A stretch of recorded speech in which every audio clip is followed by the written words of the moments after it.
Welcome back to the Storm Cellar. Brad and Ray are here. We have a special guest in case you thought Ray was the only Caniac in the area around Calgary.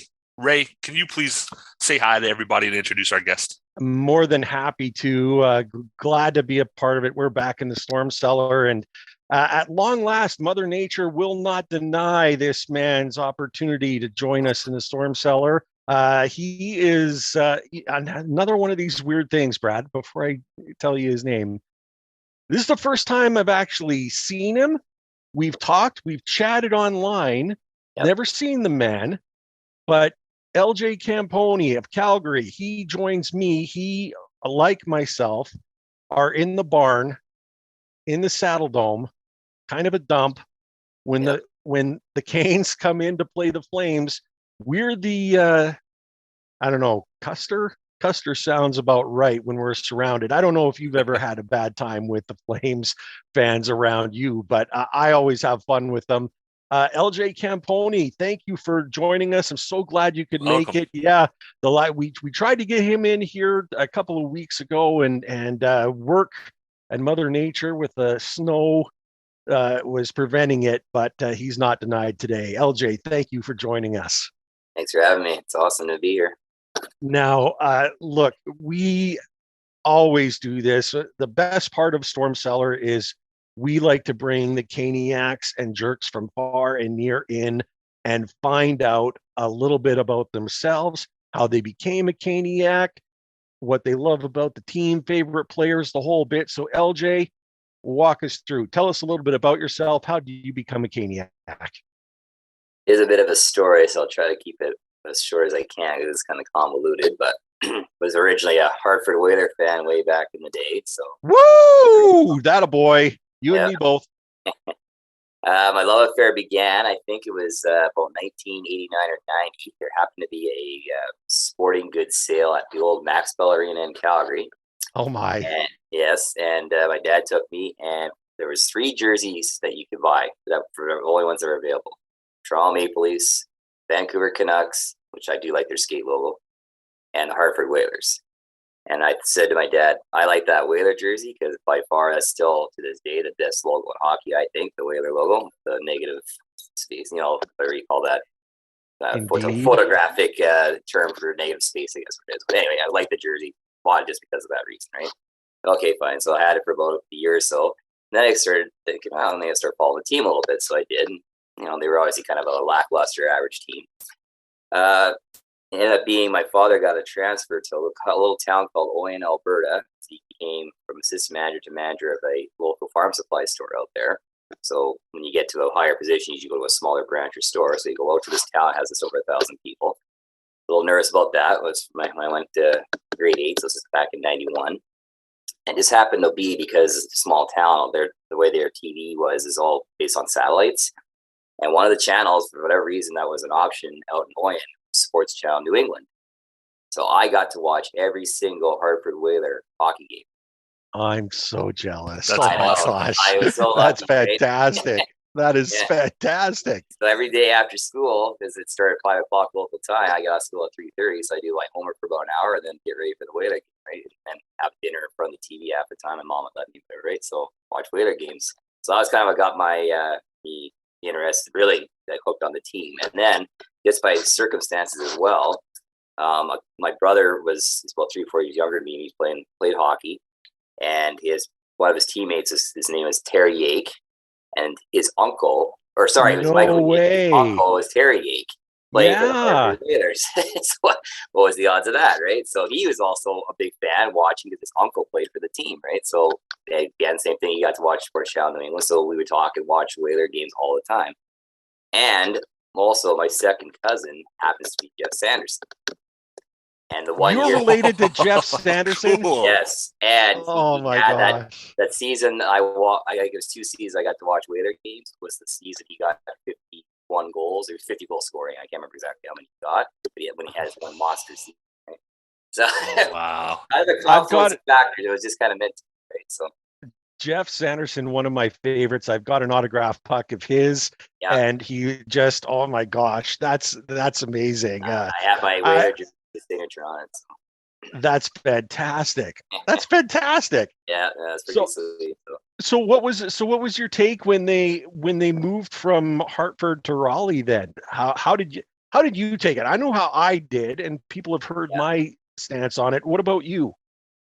I was hurt because I mean, not that I had any affinity to any location. Obviously, I'm not from there, right? But I just thought Hartford's a hockey market, right? Northeast, New England area. I know they were having their struggles because the arena there wasn't very good and everything else. But and it looked like when if I recall correctly, when I was a kid, like when Carmanos kind of bought the team, he sort of made it seem like he was committed to keeping the team there, and then it seemed like he never really had any intention to do that at all, and he kind of stabbed the fan base in the back and moved him to Raleigh. And of course, that was back when the NHL was starting to move to all these southern destinations. I was kind of a traditionalist, being a Western Canadian fan. Like, really, you're moving to Raleigh, North Carolina? What is that, right?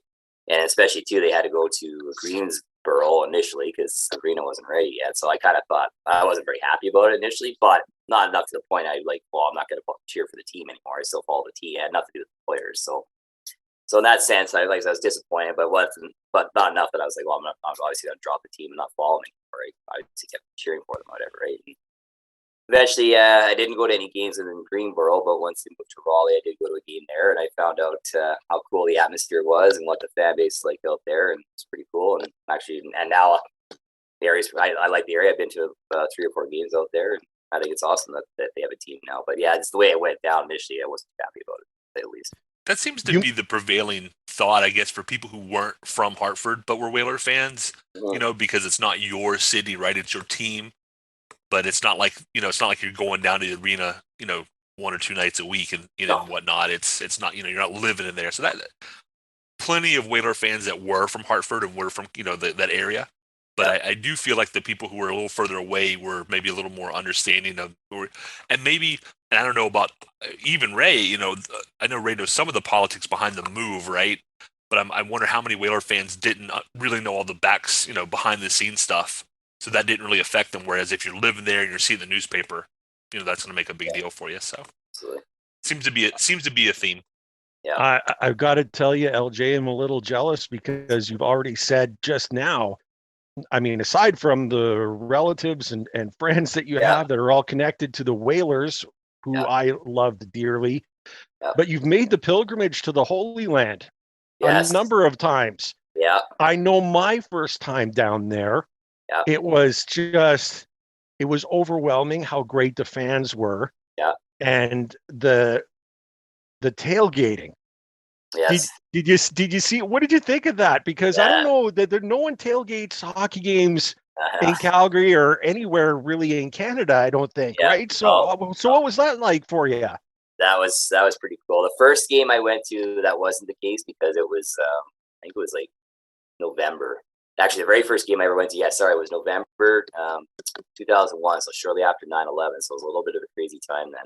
But ironically, the game I went to, me and my wife went, was Edmonton Oilers, Carolina Hurricanes. Kind of a little foretelling of what was going to happen 5 years later, where it worked out to. It ended up being a 1-1 game, but it was a really entertaining 1-1 game. Like, it wasn't for a lack of scoring chance for both teams. The boys just played amazing. Mick Magoo was the referee. We all yelled at him.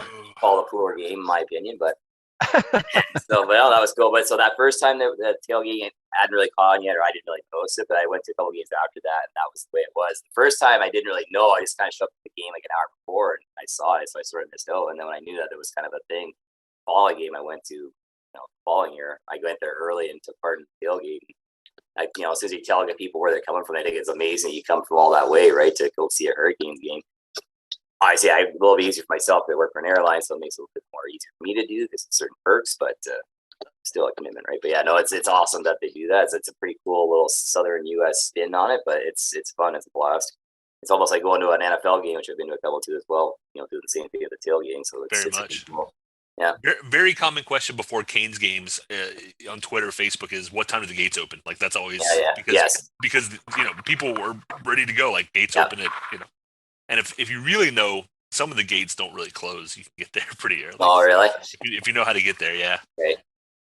Nice. So Eljay, we do this with our new Caniac friends that join us in the Storm Cellar. favorite player of all time, and because you started out in Hartford, I will let you decide if it's a Whaler or a Hurricane. To me, it's all the same, and that's going to annoy some of our Hurricane fans because they think the two are separate. To me, they're all one and the same.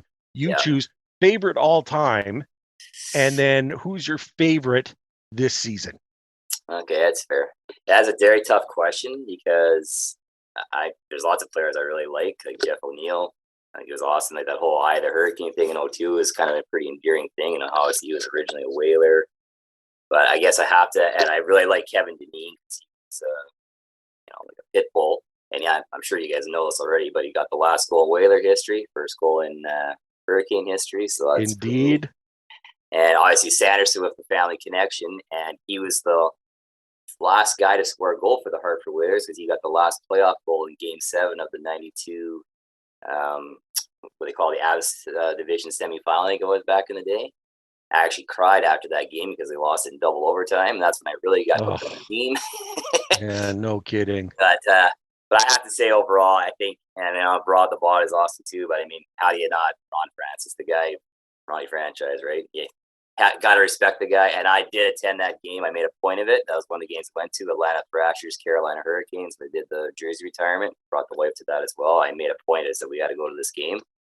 So I watched his number go up in the rafters. And I did think to myself, I asked my wife, because that was the Stanley Cup year, I believe. I think that was in late 2005 when that game was. I can't recall now. Maybe it was that season anyway.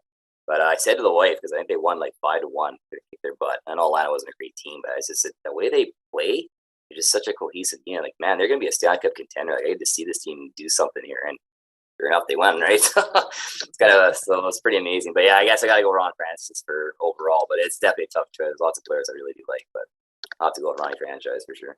And who do you? Yeah, I go with. I think I got to go with Sebastian Aho. Yeah.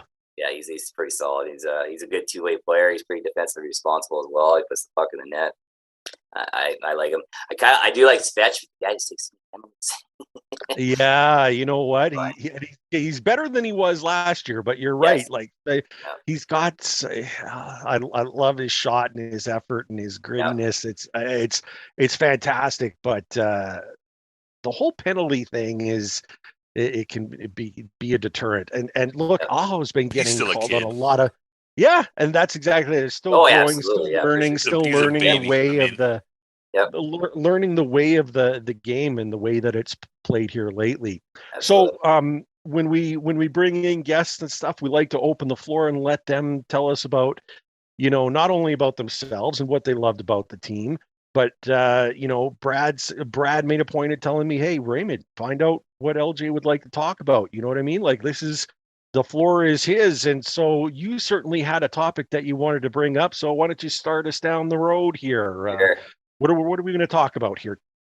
I just noticed you're wearing. Is that a New England Whaler jersey you're wearing? It is. It's my New England Whaler jersey. Nice. Yeah, and I think he sleeps in it. Yeah. Awesome.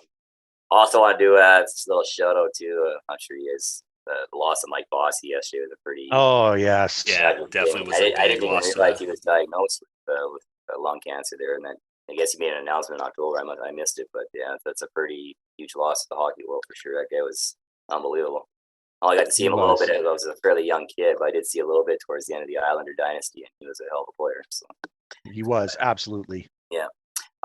So the talk. Back to the topic at hand here. I was just like I said, don't want to be a Debbie Downer, but it just seems like Canes have been a little bit of a slump per se. They're pretty much win one, lose one on average. And like if in their last 10, they're 5-5-ish or something along those lines. But it just seems like they're having a lot of trouble lately putting the puck in the net again and possessing the puck and owning time of possession and shooting teams. Which I know shots can sometimes be a bit of a skewed number based on the quality of the opportunity and stuff like that. But just case in point, that game against Detroit, they outshot them thoroughly. Lose 3-0, couldn't even get a goal. And Detroit's not exactly one of the stronger teams out there. So, and it's just, I don't know, even in some of their wins lately, they haven't been as convincing. And just, so that's kind of my concern. And we're getting kind of close to the end of the regular season here, trying to build up some momentum and get ready for the playoffs. So it's kind of a concerning trend to me. So that's kind of the topic I thought we could discuss. There seems to be, I don't want to put a euphemism in here, but in watching the way the guys are playing, there's a lot of sizzle and no steak. We're not, you know what I mean? Like we're not getting the payoff in the end. And you're right about it's hard to be angry with the team when they are thoroughly dominating, like thoroughly dominating the play, where it's like the ice is tilted at the opponent's net, and we are just getting shot after shot, and some of them are 10 bell opportunities, right? Like they're just absolutely like wide open in front of the net, and goaltenders make these unbelievable saves on us that are denying us, right? And we'll get into talking about Ned here a little bit later on. You've foreshadowed that beautifully, but what do you think is the cause here? Like, are we, we just went through the trade deadline, picked up a new player. Rod's mixing up lines that particular night with the Wings. KK comes back out of injury. And so now we've got all of these line shuffles that are happening. Do you think that is part of the issue here, where we're shuffling the line so much that no one's getting enough time to know who they're playing with and build a cohesion there? What do you think?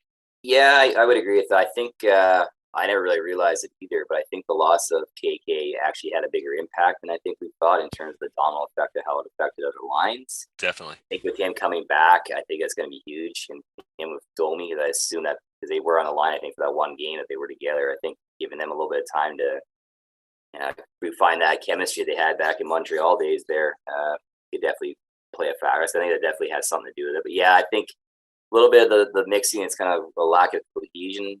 I think that's certainly a case. I do think, like you say, I've watched quite a few games. I didn't really see too much of the Detroit game. I do think, though, the goaltending, they've made some ridiculous saves. Sometimes it's like, are you scared of me right now?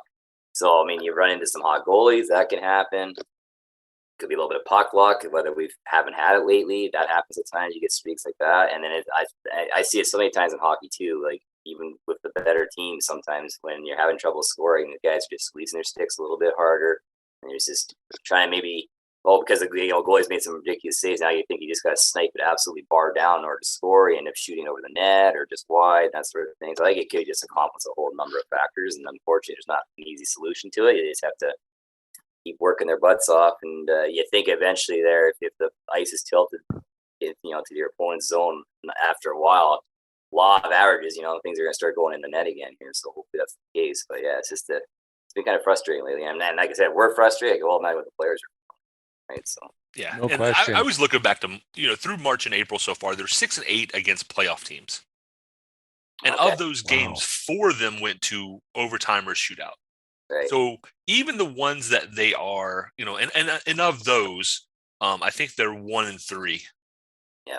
In the ones that went to OT or shootout, right? So it's not like they're getting blown out. They're keeping the scores kind of in check. They're still getting somewhere between 2 to 3. They're giving up 2 to 3 goals a game, which is kind of where they've been, and that's a little higher than normal. Yep. I think the KK injury is a good one. I think that definitely shook things up a little bit. I think that fourth line just goes better with KK in there, and he and Domi, I think they do need a little more time, but they seem to have a little chemistry right off the bat. I think that's a big deal. Yep. The other thing that I'm looking at is Anderson in particular, and also Ront, have just been phenomenal goalies all year. And maybe now they're only great, right? Yep. So maybe that, maybe they're giving up an extra, 0.25 goals against or something. But that's all it's taking when these things are going to shootouts, right? And overtime. So it doesn't take much to be on the cusp. But I think you kind of hit the nail on that. I think it's just a matter of time in terms of puck luck. I think it's going to work out. The key area for me that really... The losses in general don't concern me so much. We did a little bit of Gaster and different last week. And looking down the stretch, it's like, look, right now you're playing for position. You're playing for home ice, and who do you want your opponent to be? And if things ended today, you get home ice and you got Boston, right? Unless Florida makes it through the ECF. That's a perfect matchup. You put the Rangers away when you needed to. So you maintain the lead there. So now it's, you got a big Avs game coming up. Then you've got Arizona, Winnipeg, the Devils, the Islanders, and the Devils again. which are all, I mean, you could easily take all 5 of those and one more against the Rangers. So it's not like they can't finish the season like on the upswing. Absolutely. My concern is, and we've talked about this for several weeks, is the power play moves the puck a lot, but is a lot what you want. The reason you move the puck on the power play is to trying to get to a 2-on-1. I mean, for new, we have a lot of newer fans. So if you're wondering, other than just trying to find a good shooting angle, what you're really trying to do is get a 2-on-1. 2 guys, 1 defender, 1 pass, boom, in the net. That's the goal. I think our power plays become so predictable that they're moving the puck and the defenders are like, oh, we've seen this tape. I'm just going to stand here because this is where the puck's going to end up, right? Yep. I think several people are like, oh, when Tony gets back, it'll all be fixed, or we need to swap out Bear or Slavin, or we need to, all these ideas for whoever's running the power play. I don't think that's the problem. The guys down low, Aho, Svechnikob, on unit 1, those guys, you need to do something different. You need to move differently. You need to make sure somebody's butt is parked in front of the goalie. Yes. Not quite in a Sean Avery waving your stick in their face, which is now illegal kind of way, but you need to be right there to screen the goalie. Somebody needs to just park their butt there, yep. But the other 4 people rotate, right? But I think it's the guys down low who really need to affect change to make our power play really work. And honestly, if we get an extra power play goal every game or so, given we normally draw 2 to 3 penalties a game, yep. Then that record goes from 6-8 to 8-6 or 9-5 maybe. So that's my area where I'm more concerned. The other thing that I think I've seen is, because the power play has become predictable, some teams, and Arizona was one that surprised us, I think, last month, have gotten really good at starting to shut, because they know that we're going to, when the forecheck is working, we're going to dump the puck in, forecheck, get the puck back, rotate, and try and score. Yeah. And some of the teams have kind of figured that out better than they had earlier in the season, and that's why I think Carolina has not adjusted to the adjustments being made. That sits on the head coach, who has done a fantastic job, not complaining per se, just mentioning that teams seem to have picked up kind of what we're doing, so it's time to make a shift there, right? Well, we're a long way into the season, and there's a lot of tape on what the teams do now, and so the coaches are looking ahead at their next. It's part of a coach's job is to look ahead and do your planning for the next team that you're playing. And there's more than enough tape to see exactly what the Hurricanes are doing. Everyone knows, and a lot of times they're taking a page out of our playbook as far as the penalty kills that they're using on us, because the penalty kills that shut us down the best are duplicating what the best penalty kill in the league is doing to everyone else, right? Yep. So we're getting that turned on us and finding out, turnabout's fair play. Look, there's I'm going to weave something in here. All week long, like to, find out more information on hockey, all the rest of it, listening to the NHL Network, and a fan of the Hurricanes called into the program and asks the hosts about, he's got some concerns, much like you, Eljay. They're not scoring enough. They're not, they're getting lots of chances, not putting the scoring in and stuff like that. And his question was, you have to worry that do we need a superstar on this team, or are we okay the way we are? And it was an interesting question that kind of annoyed me a little bit, but I understood what he was getting at. I mean, my first response to that is, first things first, and Brad, you said it perfectly. The host of the program says we don't have a superstar. The word superstar is thrown around too much. I would disagree in Aho's case. And Brad, you said it best. I mean, I'll let you lay it out. You said it best. As far as Aho goes, he's a superstar in any major market. And I have a comparison for you. because I think I'll say this because I think it ties into what you're going up. Are the Florida Panthers the best team in hockey today? I mean, you could easily make that argument, right? Who's their superstar? Yeah. Because you can say Huberdeau, you can say Barkov, you can say, are they bigger stars than Sebastian Aho and Andrei Svechnikob? I would argue no. No. So do the Florida Panthers need Austin Matthews?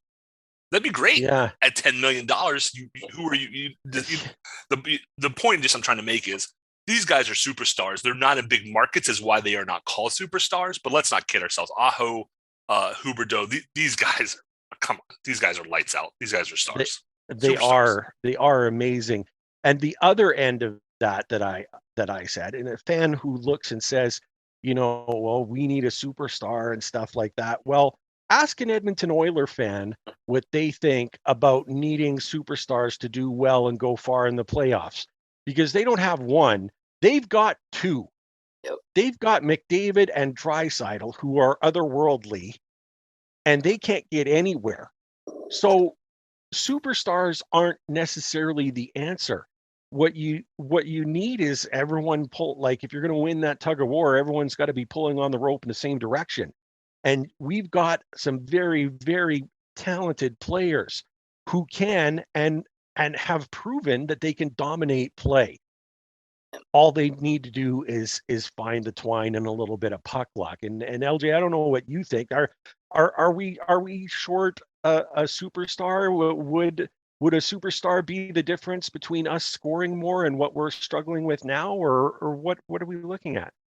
No, not at all. Like I said, those guys are stars in their own right. I completely agree with you. They just don't get quite as much marketing and stuff because of the market they're in, right? If they were other places, Aho and Svechnikov would get a lot more airtime and discussion and everything else.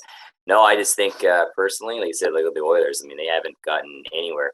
The thing I love about hockey, it's great to have superstars, and you got to have in any sport to be competitive. But unlike football, and especially basketball, a star can't just, like LeBron James, team go on his back, he can carry a team a lot of times all the way to a championship, because it's one or two players is basically what it amounts to. Hockey, one or two players, as good as they are, cannot carry a team. You got to have depth. And Absolutely. If you're paying all this money on a couple of superstars and you have nothing else surrounding them, like AKA the Oilers, they go nowhere. Now this year it looks like they're going to probably make the playoffs. They've gotten a little bit better here. I don't really see them going too far, but that's what I love about hockey. Is yes, you got to have your stars, but you got to have those depth pieces, and especially in a long playoff run. And we all know the Stanley Cup playoffs is the most grueling tournament there is, hardest trophy to win in sports. You can't do it with just one or two superstars, because even those two guys, as good as they are, without the depth, to help with the scoring, because you know what, those guys will get shut down. It always happens in the playoffs when it gets tougher with the referees. They'll make calls, and you got guys that are shadowing players, and their one job is to blanket McDavid, take away his time and space. These guys get shut down, and then that's it, right? But no, in terms of the Canes, getting back to the question at hand here, we've got our stars. I just think, my opinion, maybe I might be a little bit harsh. I just think this time of year it gets harder, right? Because it's almost like we're getting into playoff hockey. They got to get into the greasier areas. They got to start scoring a little bit more dirtier goals, driving the net. Like you say on the power play, I think a lot of it would be, like you said, that was maybe parking themselves in front of the net, screening the goaltender, and pounding in some dirty rebounds and just scoring that way. Look at who's been scoring on the tear lately. Jordan Staal. The guy's hardly gotten any goals. What has he had now? He had 4 goals in the last 6 games or something along those lines. But he only had about 8 or 9 before that. Why? Because he's a bigger body sitting in front of the net. He's had a couple nice tip goals, but he's had some kind of grind of goals. That's the way you score later on in the year when it gets tougher and the teams are starting to take away time and space of the superstars, and other guys have to step up, right? So I just think it has to be a team effort, and everyone has to start pulling on the chain more, and everyone has to start contributing. And hopefully with KK coming back, those third and fourth lines be a little bit more depth scoring, and we'll see what happens. I'm glad you mentioned Jordan Staal, because I was going to ask you, how do you stop $20 million, meaning McDavid and Draisaitl? Mm-hmm. You get a $6 million Jordan Staal. Absolutely. And he shuts them down, right? Exactly. Another team. So Edmonton is maybe the best example of one or two guys cannot win you a Stanley Cup. Right. I mean, you can make the playoffs. You might make a deep run, but ultimately it's just not enough. Yep. The Toronto Maple Leafs have a $11.5 million Matthews, an $11 million Tavares, an $11 million Marner, a $7 million Nylander. Are they really gonna win a cup this year? I mean, it's certainly possible. Like, they have firepower, right? Yeah. But then you look at the bottom half of their wings, and they're all now they're getting a lot from these guys, but they're all, under $1 million. Yeah. And dollars don't equate to points, like I said, if you know how to use people. But when you have $53 billion in wings, and more than half of that is tied up in three guys, you're kind of hamstringing yourself the same way, right, that the Oilers have. Like Jack Campbell, they thought, like, this is our guy. And then is it Calgren? Like, oh, this is our next newest guy. Boy, if only you had $4 or $5 million to spend on an absolute, Vezina candidate goalie, or maybe what, or better D, $3 or $4 million on a guy like Anderson, who's having a Vezina. Yeah, it's instead it's of $1.5 crazy. million on a guy who's serviceable and who's done very well. But do you trust him to win you a cup? Yeah, I don't. He's not there yet. The fact that they, and I guess they did look into landing the Flower at the trade deadline and stuff like that, and they absolutely had to look for a goaltending upgrade, because Campbell's great, but he's got the injury bug that he's dealing with. Mrazek, well, Canes know about Mrazek. We may have loved him, but he can be as hot and cold as anyone. And when he's cold, he's terrible. When he's he's just terrible. And Shalgren is a rookie who maybe he catches lightning in a bottle like one Cam Ward did. Mm-hmm.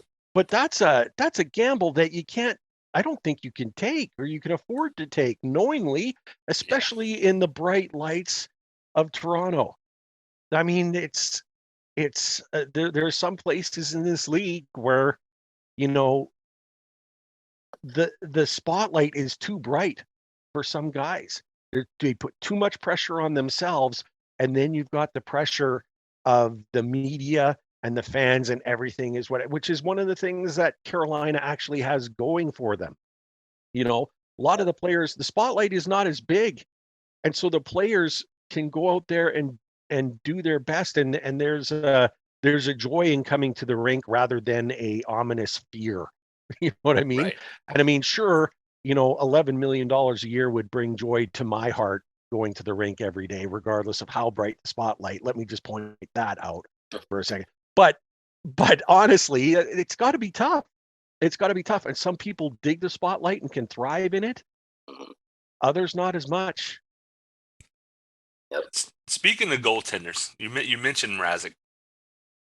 There is another former Canes goaltender who seems to have that inconsistency, but who seems to relish proving himself when he's feeling like it.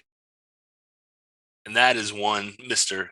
Nedeljkovic, who came in on a Detroit team that always seems to play Carolina really well, but seemed to just have one of those I'm going to show you kind of attitudinal nights, and came away with the 3-0 shutout. I mean, any thoughts on that one, guys? I mean, that was a hard one to take, to be honest. No. I'll let you go first, Eljay. I've got thoughts on this one. Yeah. No, I didn't catch too much of that game. I did notice when I saw the shutout, I kind of guessed before I brought it up on the game summary. I wonder if Nedeljkovic played goal in that one, and then of course it confirmed. I'm like, oh yeah, he had one of those, and proved the naysayers wrong, and the team that thought I wasn't good enough, and he played a game. I got to admit, I don't think that Carolina made the wrong decision, but I have to say at the time when they let him walk and he was signed in Detroit for really not a huge salary, in my opinion, I was like, what the heck are you guys doing? Right? Like, same here. We both like, for that kind of money, how can you? Yeah. But obviously they saw something in his game or whatever, right? I think overall they made the right choice, and with Anderson especially, and Rance has been all right, I think, as well. But yeah, no, I completely agree. I mean, we see it all the time. Guys they step up and elevate their game when they feel they've been snubbed by a former team or whatever, and they want to show something. That's what he did, and the puck looked like a beach ball to him that night. Tip your hat to him, right? But yeah, this one was a strange one. Yeah. Thursday night we got proof of why everyone was so incredulously stunned as to why we were letting him go, because he was I used this term before, but otherworldly in this game. He was making saves he had no business making. And Brad and I, and like you said, we were all stunned. Why are we dealing this kid? Yeah. A Calder trophy, who could have gotten a Calder trophy, was outstanding, and just dealing him away for next to nothing, like for very, very little. And so we got an example of why we were so upset. But then you look at the rest of his season, right? You look at the rest of his season and the games where the Wings got thoroughly spanked, Ned was the one in net. Like, he was the one giving up 6, 7, 8 goals in the night. Hey, but to be fair, you can compare that to Patrick Waugh, perhaps the greatest goaltender ever, who gave up 6 why in are Montreal. you gonna? So why are you gonna do? You see, you're doing that to me.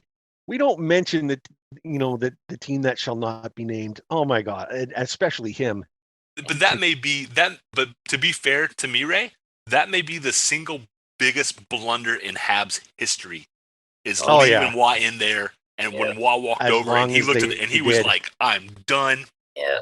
And so, see, you should be happy. I don't know. It was. I mean, I loved why, and you know what the common denominator in all of that is, in that example that you bring up, it was the Wings that did it to the Habs that night. It was. I forgot about that. It was the Wings that did it, and my cousin Greg, who we talked about, a shout out to him again, because he celebrated almost. Well, I think I might have celebrated more than he did that night because it was happening to the Habs. But he was just loving it. He absolutely loved it, and rightfully so. That was a brutal. Because that was what a fugly night that was. Oof. That was horrendous. Anyway, yeah, Ned, does it to us, and I mean, in a sense, you want to say good on him. I like to see young kid shine and stuff like that. But Ned, go shine against someone else. Yeah, exactly. We need these points. We need these points. Speaking of needing points, we got a game coming up tonight, and this is going to. I'm going to throw a question in here. We usually have our layout and stuff, but I'm tying it into tonight's game. This question, it's kind of off script. Canes versus the Avalanche. It's a late night one for Brad. Game starts at 9 his time. You and I, Eljay, will be enjoying this one. Right in the wheelhouse at 7:00, which is the way my kid will be in bed. I actually get to watch the whole game. I'm there you go. I'm one of the few East Coasters who's like, I love West Coast Wings because I actually can watch. There you go. Not just the first period. So here's the question, and I'll relate it to flip it to Detroit and the Avs game. Brad, you've already mentioned we're 6-8 against playoff teams. We played so well against the Rangers and got the win. And that third period was fantastic, right? Yep. Are the Canes playing up to the competition and down to, the teams that are ones that we should beat? Is that where we're going here? Do you see us like turning it up against the teams like the Avs? Because remember, the Avs game in Carolina, that was a fantastic game. That was fun to watch. Are you expecting something like this again tonight? Anderson will get the start.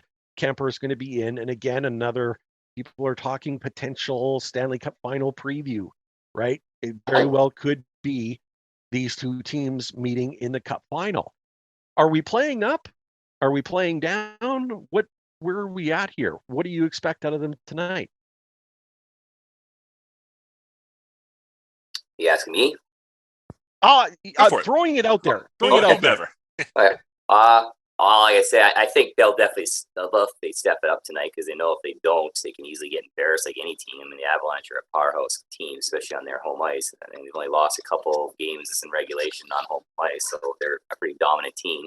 So I think they'll bring it just for that sake. But like you say, every team has that knack. They can sometimes play down to their opponent, but I mean, like you argued in that last game there against Detroit, I don't really think Carolina was guilty of that at all. It was just they ran into a goaltender that had a screw you guys moment. I'm going to show you how you made a mistake dumping me, and the guy stood on his head, right? It wasn't from a lack of effort and a lack of respect for their opponent or anything like that. So, but I do think that they'll bounce back, and I think that they'll play a good game. I'm not saying as a guaranteeing they're going to win the game by any means, but I think they're going to put in a solid effort, and we'll just see what happens. But I don't think, at least in the Detroit game, that they played down their opponent, you know, and their level of play or their level of effort was less because of it being a team lower in the standings. But that's my take on it. We'll see what happens tonight, I guess. So many times this year, I've found myself, and I've seen others say the same thing, which is, how are we making these backups and second-tier goalies look like Vezina candidates? And no offense to Ned, but I think he's had enough of an offseason that we can put him in that group. The good news is, in the playoffs, that's not the people we're facing, right? We're playing the top teams. We're playing the best of the best. And the Hurricanes seem to bring it, I think, against those top teams. I think there is a little more energy. There's a little more, maybe they're so, you ever get hyper focused to the fact to until you like lose focus, if that makes any sense. You start concentrating, so you just kind of get in that zone. And I'm wondering if that kind of happens with this team. I know a lot of Avs fans were upset. They said that we were handed the game last time, which was not true, but y'all believe what you want. Yeah. I would like to see them win tonight to just remind everybody that the last game wasn't a fluke by any imagination. You know, that we're here. Avs fans who are saying, "Oh, the penalty disparity is, you know, gave you the game." Like, well, TSN of all people, you know, threw that out the window and said, "No, you, the Avalanche fans are not allowed to complain about officiating." So I think they're going to bring it. The other part of this, in my mind, kind of relates to, and I'll touch on this now, and hopefully we'll come back to it. But, the top 6 seeds in the East are all tied. Like, they're all in, right? Hurricanes, Rangers, Pittsburgh, Florida, Toronto, Tampa Bay are all guaranteed in the playoffs. Only one team in the West has locked up a playoff spot. That's Colorado. Yeah. That whole Western Conference, I think, has a lot more to play for, with the exception of Colorado, who is mostly playing for the President's Trophy at this point, right? They're 2 points up on Florida. That's the only thing they have to prove. Nobody's catching them otherwise. Minnesota could win out, and I think as long as Colorado wins one game, they're going to be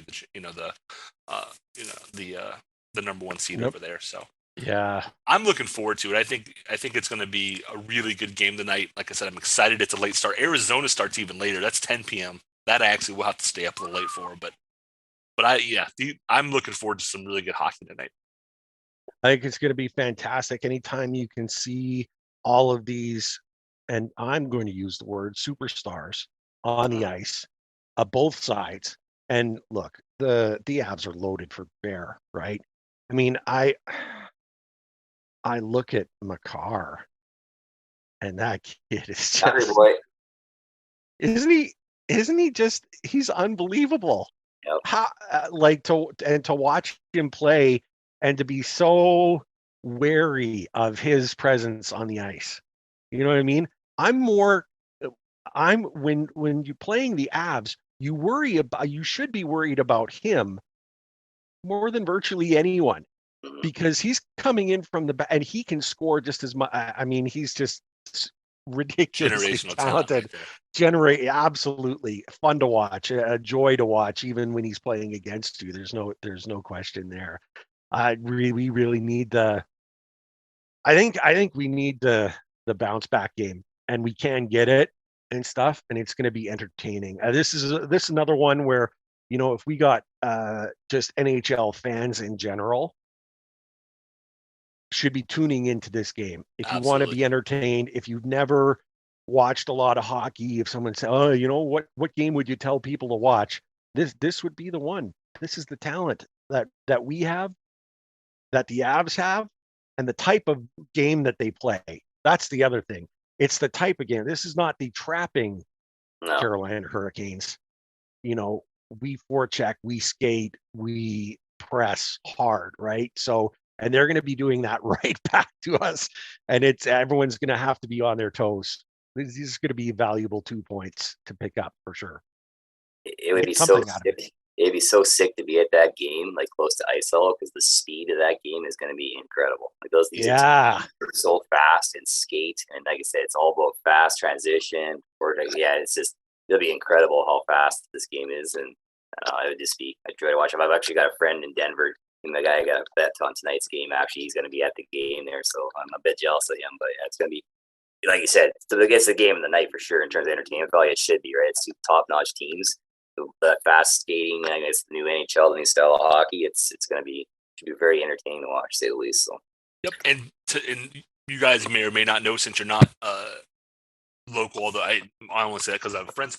It's season ticket holder trip, so large contingent of season ticket holders will be at the game in Denver. A bunch of them flew out in the last couple of days, so the Canes should be well represented there. Oh wow, so, great! All of our Twitter followers that we know who are going to be at the game tonight.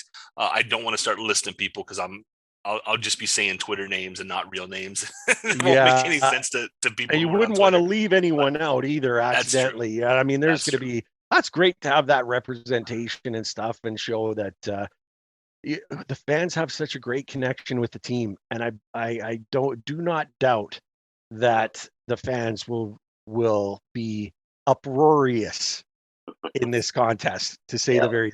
It'll be nice to hear a loud pop in the building when the Canes score. That'll be awesome. That will be awesome.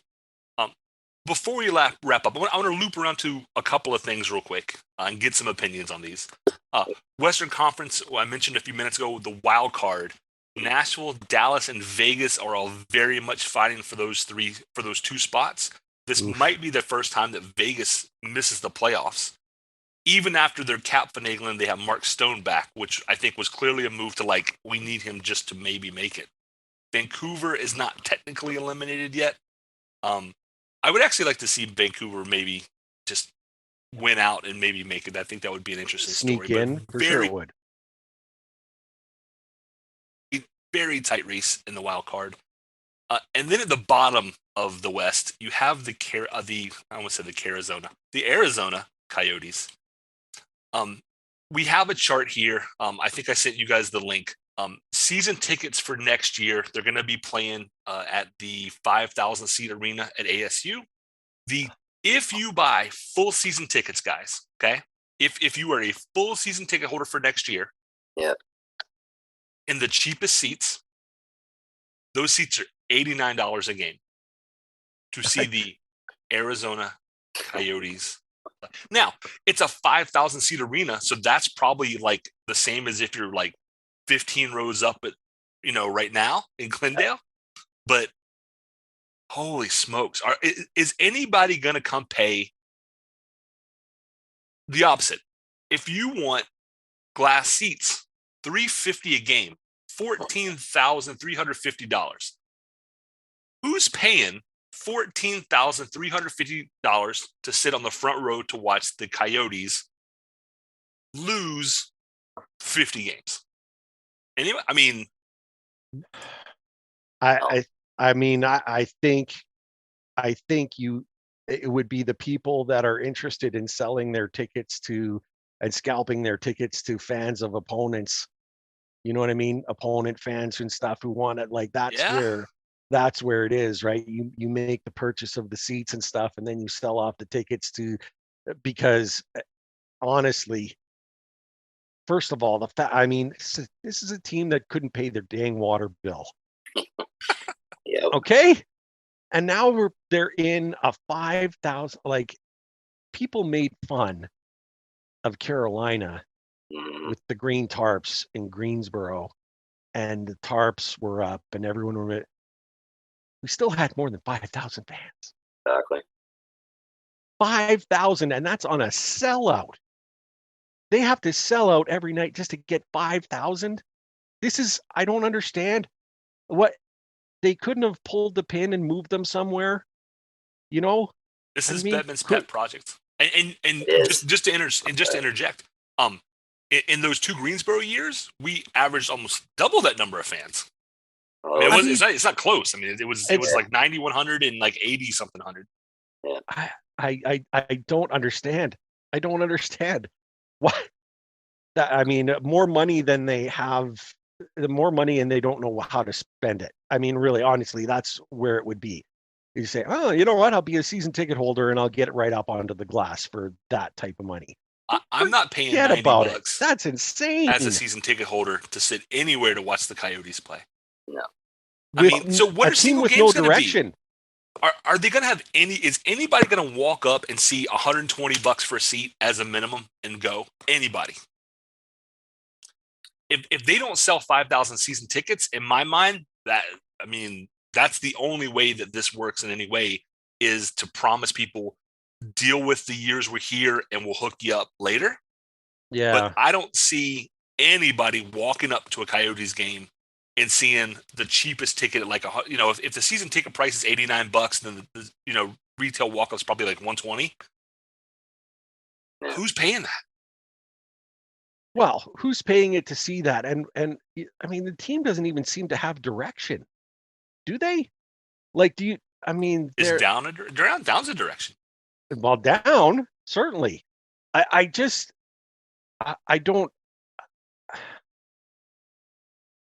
I didn't get it. I thought it was fun It's fodder. I was hoping perplexing. maybe one of you would say, "No, Brad, you're not thinking about this right." But I don't think I'm going to get that response.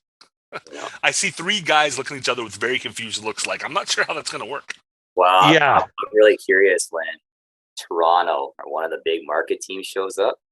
What are you going to have, about 500 Coyote fans and the other 4,500 tickets? Not that they care. The team will just wants the money, but I mean, it'll be completely drowned. It may as well be a home team game for Toronto or the Rangers or Colorado. I mean, and you hit it right there, LJ. You hit it. They will not have a home game all year. Not one home game, because they'll be out cheered by every opponent fan there. It's unbelievable. What a crazy situation that is.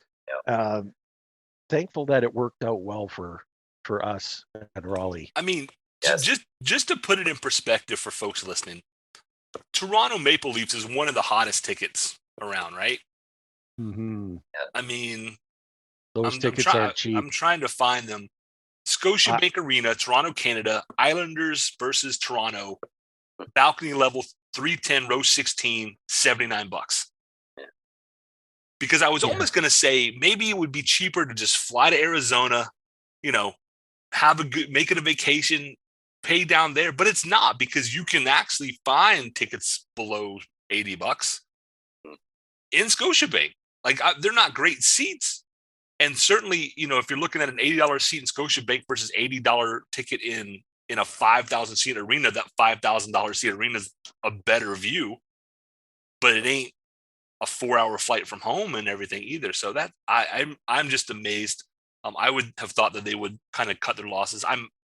My only thing I can think of is that they're hoping that they will sell 5,000 season tickets. People who want to either maintain their season tickets or who want to get in before they get to the new arena that they're hoping to get. But I mean, that's just brutal. Almost as brutal. I'm going to change topics here before we wrap up. Almost as brutal as those ticket prices. In case people haven't seen it, Google ref kicks puck to Bruins. Just Google it.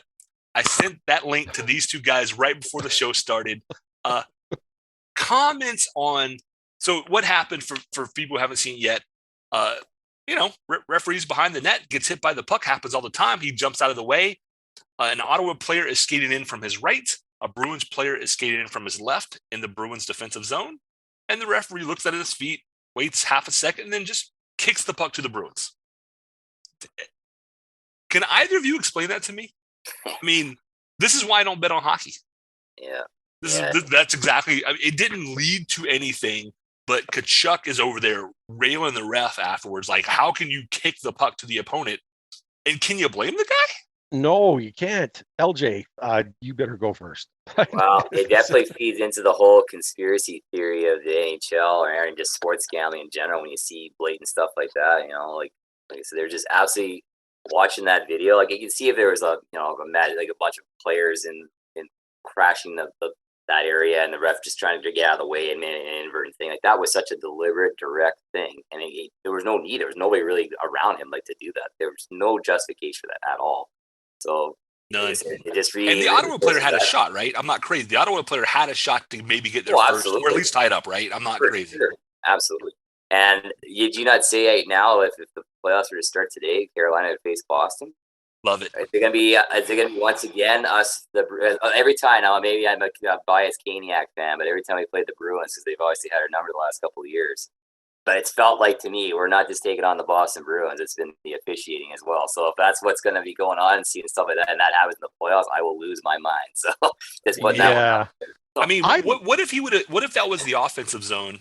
And he kicks it to the Bruins and they score. Like, he wraps around and score. I mean, exactly, right? Is that not? I mean, do they count that? I mean, I don't. Ray looks like he has something to say. My first response is, how did Severette have a job?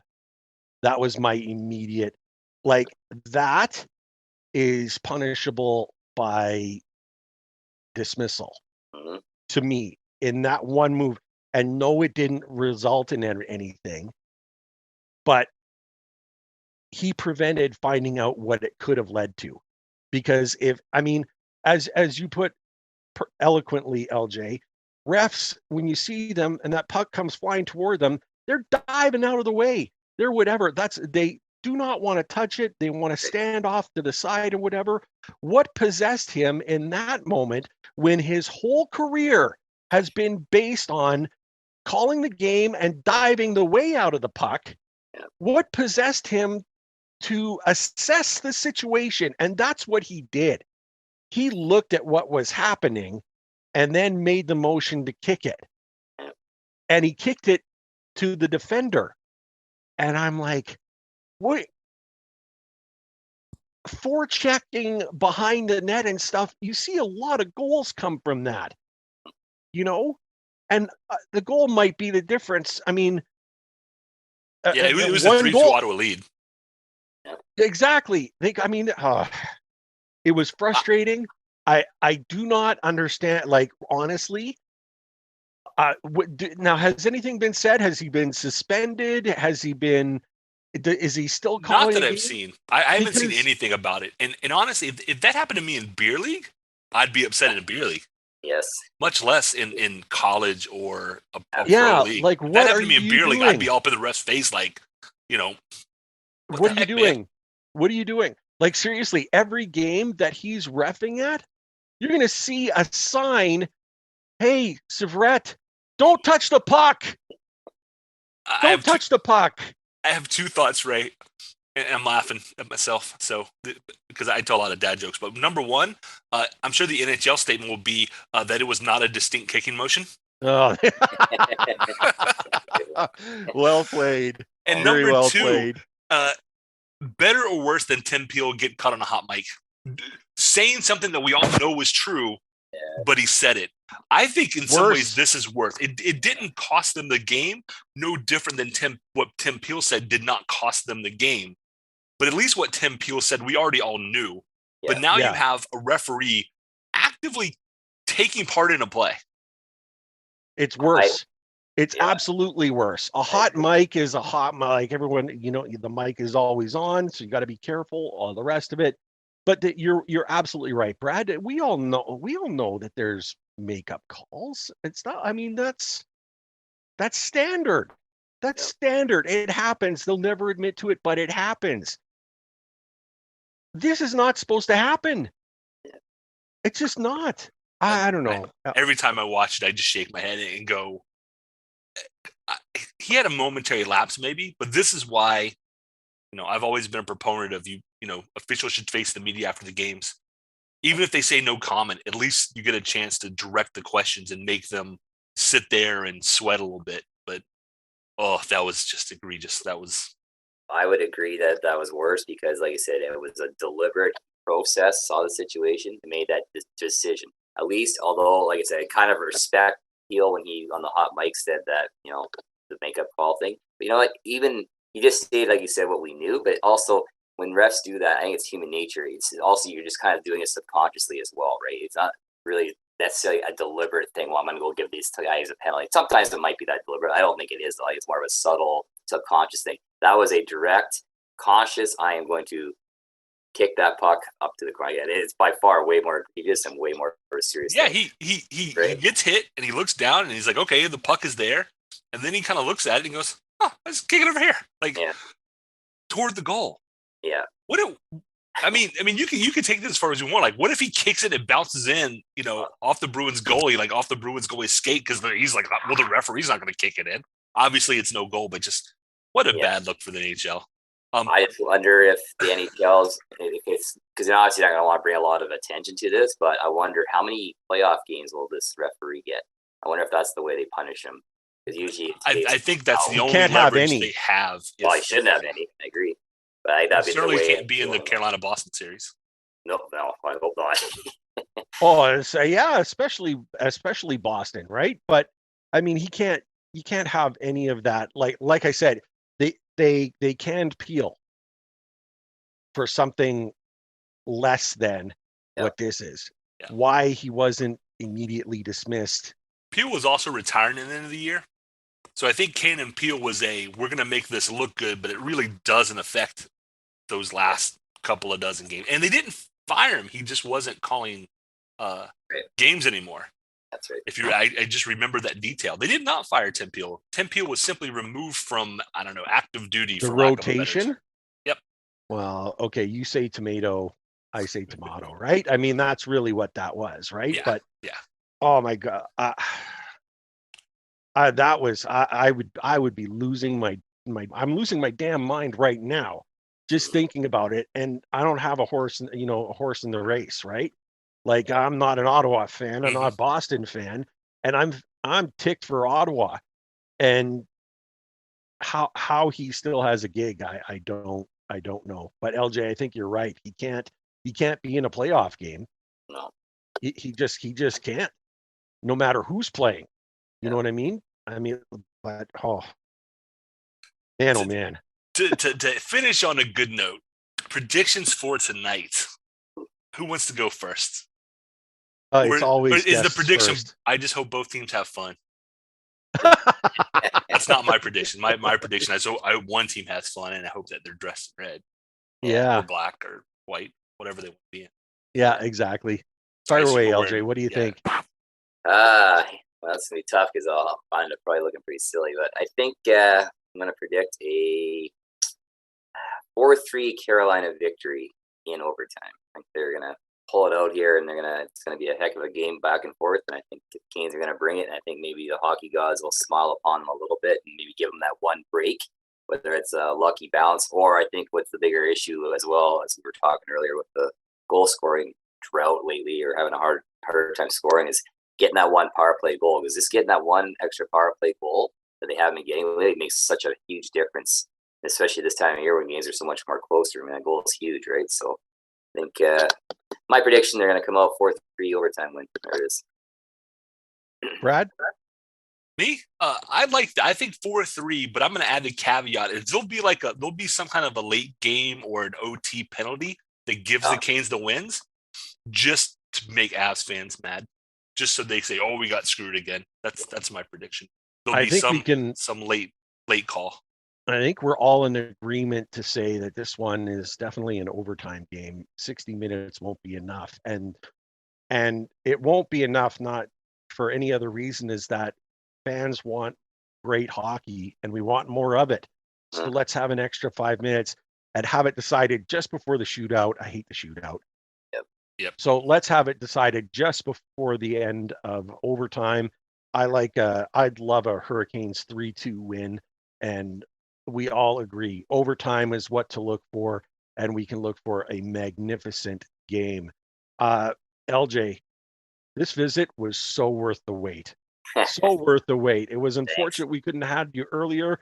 Eljay, you've been an amazing guest. Thank you so much for joining us in the Storm Cellar. Absolutely. And more than that, another Whaler fan, and I like you, especially because you're with me in the Saddle Dome. We've never actually met but you're in the Saddle Dome with me, and knowing that you're there makes me feel better because I'm not alone. You know what I mean? Absolutely. Like, it's always good to see the Canes fans in the dome, and when you're there and cheering hard, I mean, it's great. So thank you so much for joining us. This has been an outstanding episode. Well, it's been awesome. I really enjoyed myself. I thought I was a little nervous going on here, but you guys are pretty easy to chat with here, and I've had a great time. And we'll have to change that. We'll have to get together, whether it's at the Dome, meet up for, going to the next Flames game, because I haven't missed one since 1994. I've been every time Hartford or Carolina's been in town, I've got a ticket. Wow. So That's awesome. We'll look up for that for sure. And then, like No I said, question. Go to a pub one night and catch a Canes game somewhere in town. Man, we'll have to hook up and do that for sure. 100%. That sounds like a great idea. Brad, another great show. So much fun, and we've covered so much.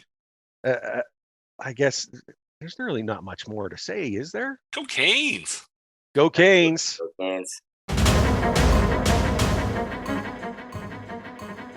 Thank you everyone for tuning in. Ray and I greatly appreciate your support in helping us produce an informative and fun podcast. As always, we'd like to say that we believe hockey is for everyone. Whether you're a Caniac or a bunch of jerks, doesn't matter, as we're just a couple of jerks anyway.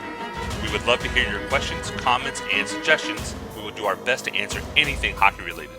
You can reach us via email at stormcellar97@gmail.com. On Twitter, we are at stormcellar97, and on Facebook at facebook.com/stormcellar97.